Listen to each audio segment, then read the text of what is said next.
Ahí para que recuerden un poco, siempre que ustedes lleguen a un servicio en el internado, hay un temario, ¿ya? Traten de darle una leída, de recordar, porque ya lo saben, y aplicar todo en el paciente que tienen, todo. Así como hay muchas colecistitis y apendicitis que se ven mucho en el área de cirugía, le van a llegar muchas pancreatitis, ¿ya? Entonces, veamos pancreatitis. Tienen que repasar un poquito anatomía también, porque si vemos ahí, el páncreas está en... la cabeza del páncreas va hacia la parte del duodeno, ¿no es cierto? Entonces sabemos que en esa parte del duodeno desemboca también la vía biliar, que es el colédoco. Y si salen algunas piedritas o barro biliar, esto produce una inflamación del páncreas. Por eso hay muchas personas que nos van a llegar con pancreatitis, ¿ya? Porque son personas con colecistitis y litiasis. Acordémonos un poquito de anatomía. Está detrás del estómago, delante de la cava inferior, aorta, L1 y L2, y está entre el vaso y el duodeno, ¿ya? Siempre recuerde que su conducto Wilson desemboca en la segunda porción del duodeno, misma porción donde viene la vía biliar y desemboca el colédoco.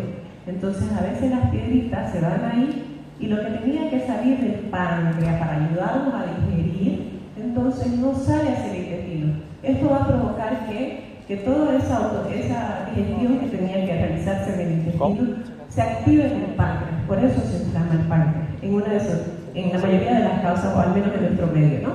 Entonces la pancreatitis es una inflamación del páncreas, que sabemos que es una glándula que tiene tanto funciones exócrinas como ser la producción de enzimas digestivas o la secreción de hormonas como la insulina. Pancreatitis aguda es la que más vemos, y otra complicación ya sería una pancreatitis crónica, ¿no? La aguda, inflamación súbita del páncreas, que generalmente es reversible, y la crónica es una inflamación progresiva que resulta de un daño irreversible y fibrosis. Como les iba diciendo, les van a llegar muchos pacientes de emergencia. A veces, la primera persona con la que el paciente se encuentra son con los internos, ¿no? Porque hay lugares donde no hay residentes, o el cirujano está en quirófano, o está atendiendo a otro paciente más grave. Entonces el paciente va a llegar primero con ustedes, y ya ustedes tienen que ir atendiéndolo, viendo qué es lo que tiene y viendo la manera de ayudar, ¿ya? Entonces la mayoría de las causas que nosotros tenemos para pancreatitis son los cálculos biliares. A veces nuestro paciente ya sabe que él tenía piedritas en la vesícula. Pueden haber otras pancreatitis también por consumo de alcohol, por medicamentos o por algún traumatismo. Recordemos otro poquito que les decía que el páncreas secreta enzimas digestivas inactivas, que son nuestras enzimas, se activan dentro del páncreas y desencadenan su autodigestión cuando hay esa obstrucción. Ahí el mecanismo fisiológico es una activación intracelular de enzimas pancreáticas como la tripsina, provocando daño tisular, liberación de mediadores inflamatorios, porque producen la autodigestión que genera esta respuesta inflamatoria masiva, y también hay un compromiso microvascular. El daño inflamatorio lleva a una fuga capilar y edema pancreático, y el daño tisular es directo en el tejido pancreático, y cuando ya hay complicaciones pues puede producir una necrosis grasa, puede producir hemorragias y también daño en el parénquima. Cuando ustedes les llega a un paciente, siempre, antes de pensar en laboratorios, antes de pensar en la conducta, la clínica, lo que me dice el paciente y cómo está.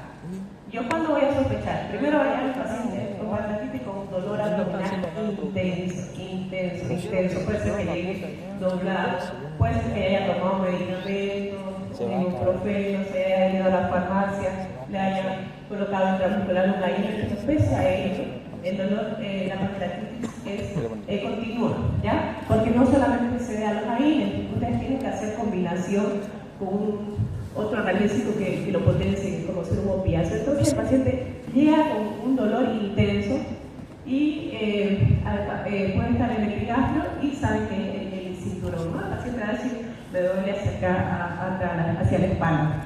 Va a empeorar después de comer o tener alimentos grasos.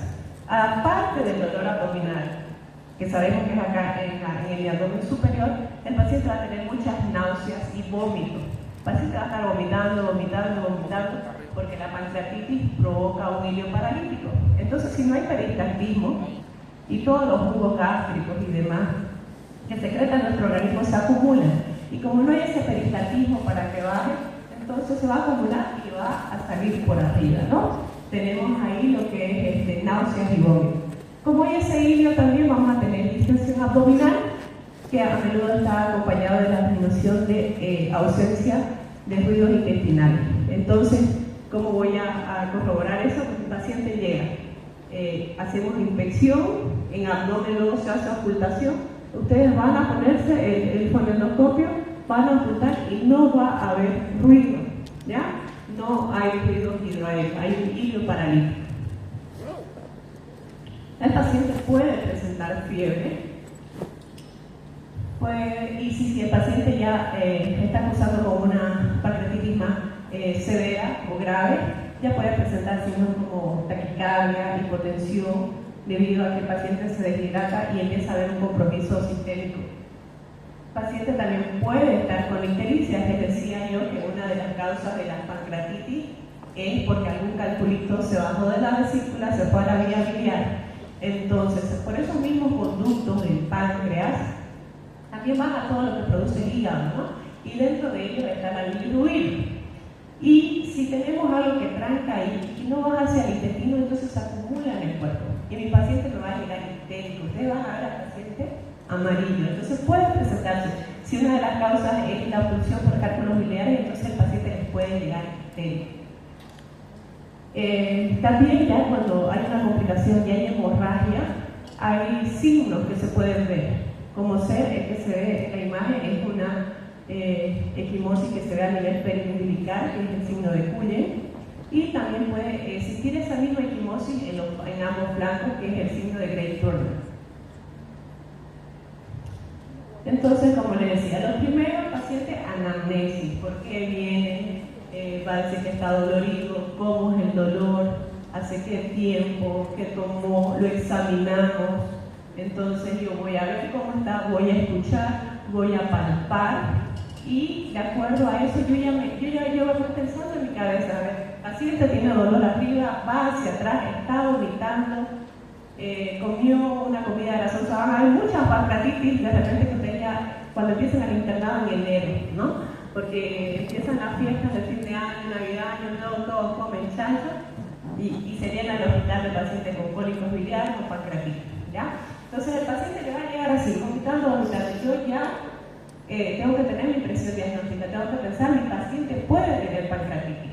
¿Por qué es muy importante diagnosticar la pancreatitis? Porque si es de origen biliar, o sea, si es por un calculito o la vesícula tiene piedra, si solamente fuera colelitiasis o colecistitis litiásica, mi paciente tiene que entrar a cirugía, puede entrar, ni bien ingresa una vez complete sus laboratorios o puede entrar de repente al siguiente día. Pero si tiene pancreatitis, paciente con pancreatitis no se opera al ingreso. Paciente con pancreatitis tiene que resolver el cuadro. No se opera en ningún lado las pancreatitis de inicio agudo. Tenemos que resolver el cuadro de pancreatitis. Entonces es importante que nosotros diagnostiquemos la pancreatitis. Porque si es de origen biliar, primero se resuelve el cuadro de pancreatitis y después vamos a pensar en retirar la vesícula. ¿Ya? Entonces yo ya examiné a mi paciente, tiene toda la clínica una pancreatitis, tengo que solicitar laboratorio, pero también tengo que saber qué laboratorio solicitar. Entonces mi paciente, siempre a todos los pacientes van a pedir hemograma, porque ahí vemos el grado de infección, vemos si el paciente está anémico y otros parámetros más. Y el laboratorio que a mí me da el diagnóstico de pancreatitis es la amilasa, dentro de las primeras 48 a 72 horas, porque después disminuye. Y si ya el paciente de repente viene de lejos y está con más de 4 días de evolución, es preferible la lipasa. Ustedes tienen que aprender a recordar o volver a leer los valores normales, ¿ya? Porque yo puedo decir, la amilasa es una pancreatitis cuando tiene 3 veces el valor normal. Pero si no sé cuánto es lo normal, me pueden decir, su paciente tiene 60, ¿tiene pancreatitis o no? Y si yo no sé cuánto es el valor normal, de repente el valor normal es 10 y 3 veces sería 30 tiene. Pero no, el valor normal de la amilasa es ¿hasta cuánto?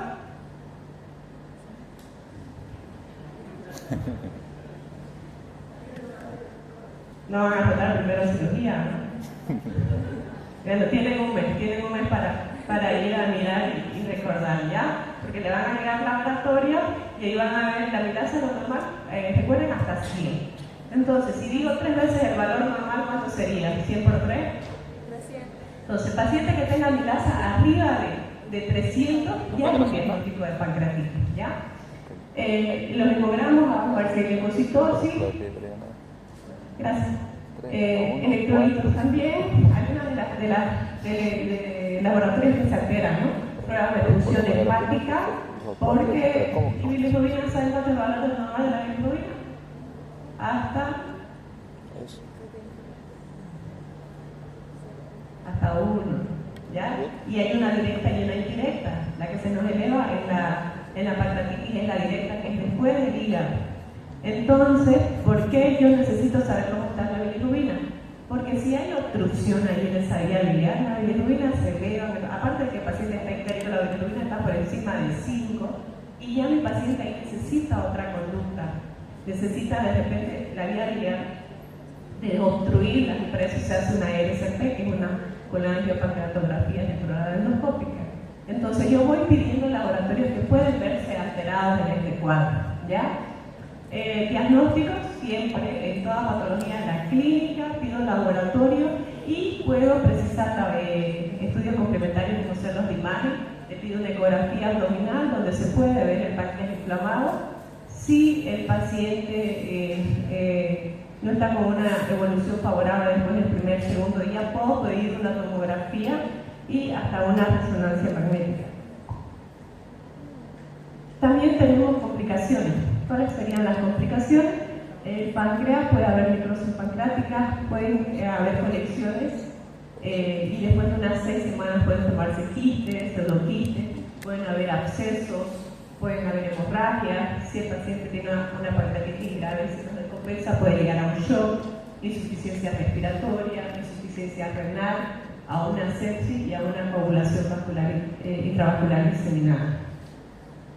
Una vez nosotros hemos diagnosticado la pancreatitis, hay que hacer tratamiento, ¿ya?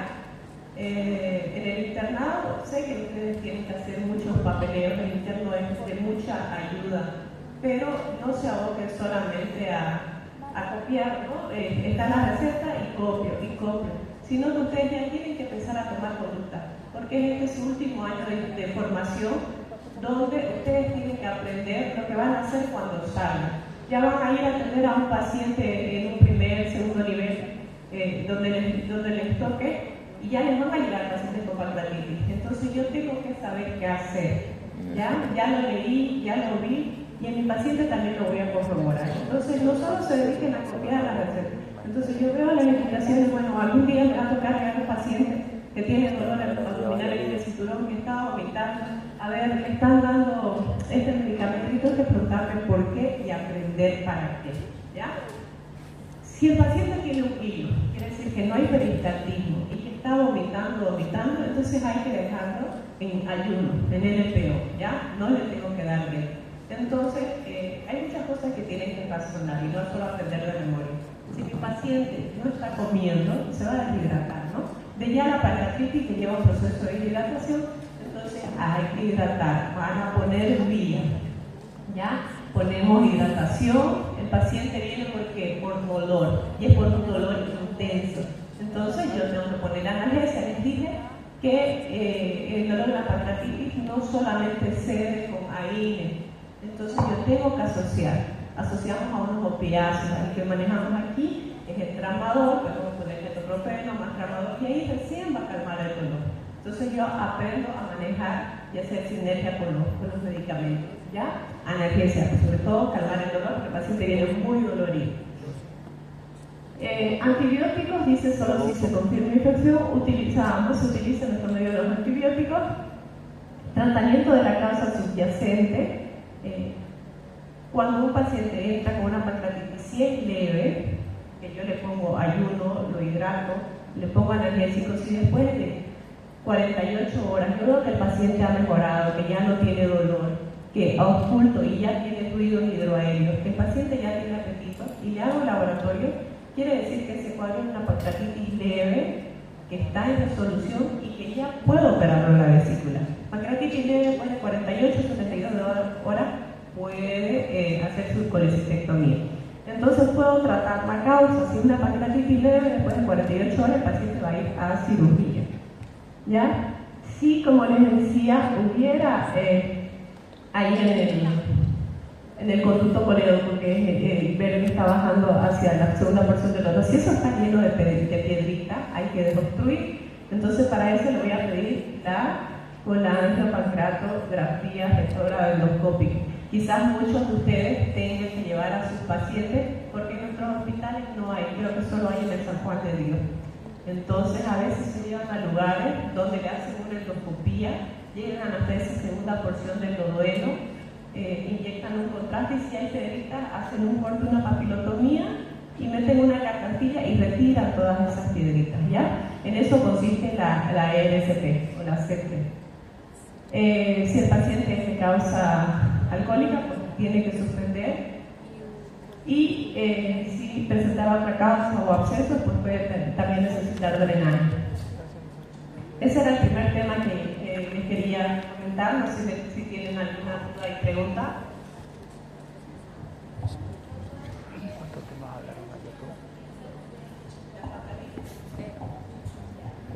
Eso también es muy importante, ¿no? Y no solo en la pancreatitis. En la pancreatitis de inicio se utiliza ciprofloxacina, que sí atraviesa la barrera pancreática, y si vemos que el paciente todavía no está mejorando, podemos o aumentar la dosis de ciprofloxacina o asociar a metronidazol. Si pesa la cipro y metronidazol, mi paciente continúa con fiebre o continúa mal, ya me paso a otro antibiótico de mayor espectro, utilizo imipenem, meropenem.